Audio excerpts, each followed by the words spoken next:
তো hello everyone, good afternoon সবাইকে। ছোটোখাটো একটা মিনি ব্লগ আজকে দুপুরবেলা স্টার্ট করছি। এখন দুপুর 2টো বেজে গেছে। তো আজকে দুপুরবেলা আমি কি রান্না করছি সেটা ছোটোখাটো একটা মিনি ব্লগের মধ্যে তোমাদের শেয়ার করব। বেশি বড় ব্লগ করব না এটাতে। আর এই দেখো 2টো ডিম নিয়েছি, ডিমের অমলেট করব। তো তার জন্য দেখো এখানে কাঁচা লঙ্কা, পেঁয়াজ, ধনেপাতা সব কুচিয়ে নিয়েছি।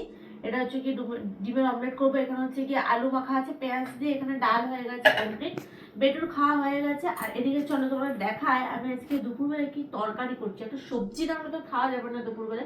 তো চলো সবজিটা তোমার সাথে খাই। হাতটা একটু ধুয়ে হাত ধুয়ে নাও। দেখো এখানে সবজি করছি হচ্ছে একদম টাটকা পুঁই ডাটা নিয়ে এসেছিলাম কালকে মার্কেট থেকে। আর কুমড়ো আর আলু আর একদম সুন্দর বড়ি দিয়ে আজকে একদম সুন্দর শান্ত হচ্ছে। কত সুন্দর দেখাচ্ছে, দেখো দারুণ লাগছে দেখতে। তো এটা একদম মাখা মাখা করবো। আলু সেদ্ধই হয়নি, দেখো টাইম লাগবে, একটু টাইম লেগে যাবে, একটু আর বেশিক্ষণ লাগবে। তো এটা হতে থাকবো এদিকে। আর তখন আমি করেছি হচ্ছে কি টমেটোর চাটনি। হ্যাঁ, অনেক কিছু দিয়ে টমেটোর চাটনি করা হয়েছে।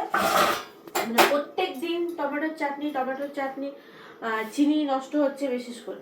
তার জন্য আমি একটা খুব ভালো আইডিয়া করে গুড় দিয়ে করে ফেলেছি টমেটোর চাটনি, তোমাদের দেখাই। গায়ে বসন্তকাল চলে এলো আর কি, ফাল্গুন মাস পড়ে গেছে, বসন্তকাল চলে আসছে। এই দেখো আমরা হচ্ছে কি টমেটোর চাটনি করেছি, দেখলে সত্যি জিভে জল চলে আসে।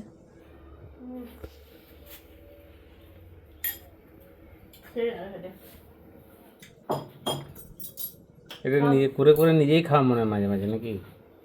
এই যে ভেলি ভেলি করে দিয়ে একটু রাখা আছে। টমেটোর দামটা একটু কমলে বেশি করে রাখবো। আর আমাদের কাছে তো আম হচ্ছে, যখন আম হয়ে যাবে তখন টমেটোর দিকে ঝুঁকবো না, তখন মন ভরে আম খাবো। তো এই হচ্ছে কি আজকে আমার দুপুরের খাওয়া দাওয়া মেনু। তো চলো খাওয়া দাওয়া করি, আবার ছোট ছোট মিনি ব্লগে তোমার সাথে দেখা হচ্ছে। টাটা।